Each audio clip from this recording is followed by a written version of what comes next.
السلام عليكم ورحمة الله. مرحبا بكم مشاهدينا الأوفياء. شاهد جمال بالماضي يرد على انتقادات ياسين بن زية. قبل أن نبدأ في التفاصيل، اشترك بالقناة واضغط على زر لايك للفيديو ليصلك كل جديد.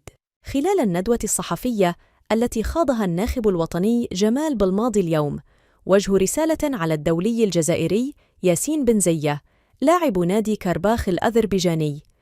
وخلال ندوته الصحفية التي نشطها اليوم بمركز سيدي موسى، اكتفى بالماضي في رده على ابن زية قائلاً: ربي يسهل عليه. ويأتي هذا الرد من الناخب الوطني بعد انتقاد ابن زية لخيارات بالماضي الخاصة بقائمة اللاعبين المعنيين بتربص أكتوبر الجاري. يذكر أن ياسين بن زية غاب عن قائمة المنتخب الوطني منذ تعرضه لإصابة خطيرة على مستوى اليد، والتي أبعدته عن الميادين لفترة طويلة، ما تسبب في تراجع مستواه مقارنة بما كان عليه.